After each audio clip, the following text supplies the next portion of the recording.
My name is Barbara Allan. I am author of the book Conquering Arthritis, What Doctors Don't Tell You Because They Don't Know. It's been the #1 best-selling arthritis book on Amazon.com for over 8 years now. Today I want to talk about non-dairy probiotics and very specifically making sour pickles.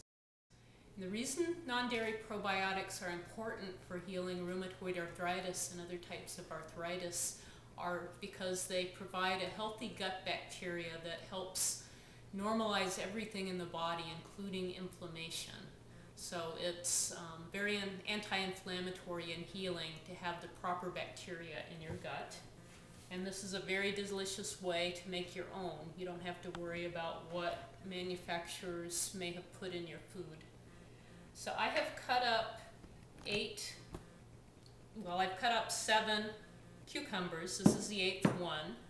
And I'll cut this one up in a minute, but when you're making cucumbers, you need to get the right amount of salt in. It's not real critical, but you usually use about 3 tablespoons of salt for 5 pounds of vegetables.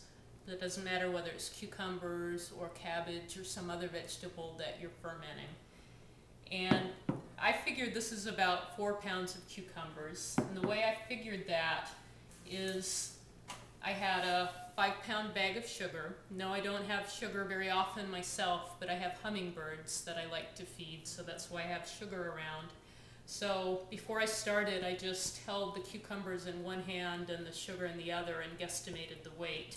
You don't have as much weight of cucumbers. This is a 2-pound bag of rice flour, and you could use that to estimate as well.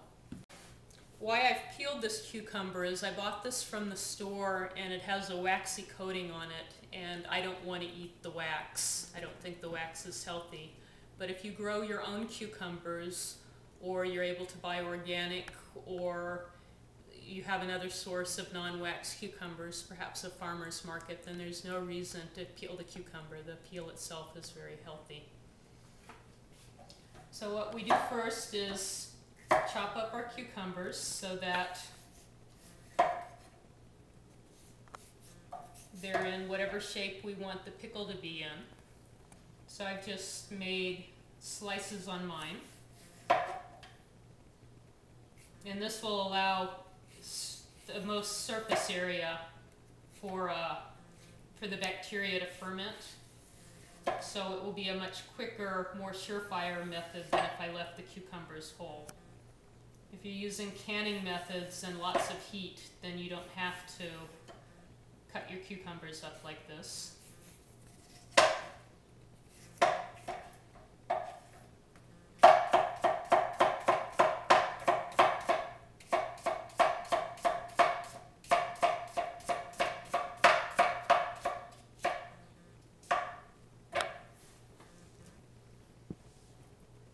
So now, as I told you, we want to add about 3 tablespoons of salt per 5 pounds of vegetable. And since I've got about 4 pounds, I'll be adding about 2 3/4 tablespoons of salt. And what the salt does is it creates the right environment for the lactobacillus that are so healthy for our gut to grow. And actually, there's a whole succession of bacteria that will be wild caught from the air that will grow on the cucumbers, and the lactobacillus is the climax community that will stay in the cucumbers for months and months and be really healthy for our gut. There's actually 2 other waves of types of bacteria that will grow first, and they're perfectly healthy, but by the time we eat these, there won't be many of them left. So I'm going to stir this, and I could pack this for fermentation right away, but the cucumbers will give off a lot of water, and it will be easier if I let it sit for 20 minutes or so before I pack it. So we'll come back to that in a few minutes after this has had time to sit.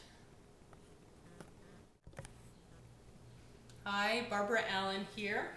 It's now time to pack the cucumbers. They've sat a little while, and as you can see, there's a little liquid now. So if I had like 10 or 20 pounds of cucumbers that I started with, I would just put them in this 5-pound crock.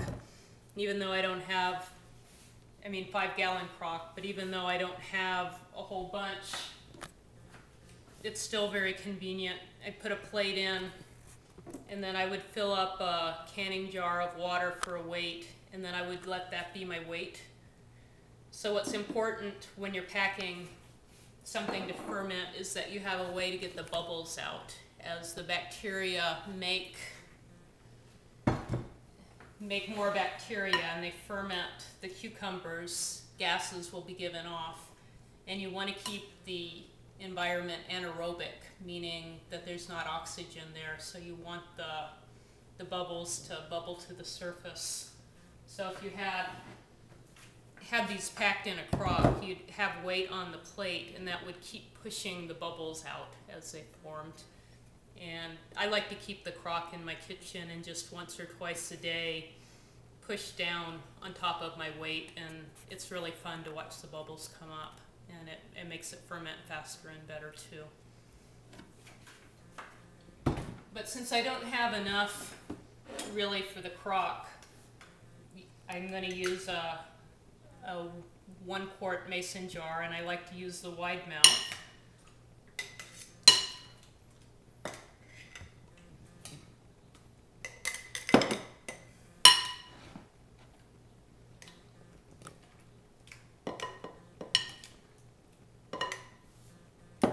And you want to press these in as firmly as you can, again, to get the oxygen out. If there's not enough liquid that's come out yet, you might add just a little bit of water, or if you're adding very much water, a little bit of brine to keep the salinity at the right place. If it's just like a tiny bit of water here, I wouldn't worry about adding it, but if you were adding, like half a cup, I would use brine. So then what I use when I'm using a canning jar in place of a plate is just a small mouth lid for the canning jar, and that's going to help press down. And then I just use a pint jar, and I'll fill that with water, and that'll be enough weight. And because this tends to bubble over, I'll put that in a bowl to keep the salt from getting on my counter. And then what I like to do is also put a dishcloth over the top of it to keep out any dust or insects. I don't really have insects in my house, but that just protects it from whatever's in the environment. And then this is starting as a wild ferment. I didn't seed it with my last batch, so it'll probably take about a week to catch and really start working. But once it does, you'll see the bubbles. But until then, if I just come by once or twice a day and press on that to get any bubbles out, that will help the process. So this is day 5 for the cucumbers. And you may remember that I started with enough cucumbers to fit into 2 mason jars, but yesterday I combined the 2 because they had both fermented down enough where it was easier just to have them in 1 jar.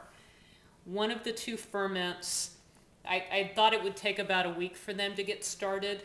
So at day 4, one had already started fermenting pretty well and the other hadn't. But now they're both have the good culture going, and you'll see when I press down that there's quite a bit of gas coming up. So again, as long as the gas is coming up, it means there's still active fermentation going on, which is a good thing. And when finally when you press down and there's no gas coming up, wow, there's lots being released right now. When you go by once or twice a day and you press down and there's no gas coming up anymore, that means the fermentation is done. So we'll see how long this takes. It's fairly warm here in Phoenix, so I'm guessing it will only take a few more days sitting here at room temperature in my kitchen. Hi, this is day 12 of the fermentation of the cucumbers. So we started with enough to fill 2-quart jars, and in the process of fermentation the cucumbers have compacted down, and so this is what's left of the 4 pounds of cucumbers that we started with. And you'll notice when I push, there's still a little bit of bubbles coming up. It's getting near the end of the fermentation. There's not a lot of bubbles coming up.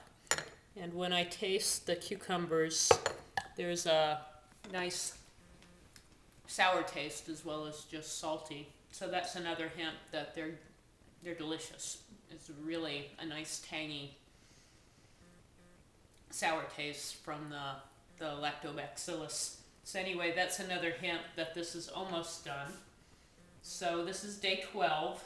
Remember, we started with catching the bacteria from the air. So if the next batch of cucumbers I use a little bit of this brine to start it.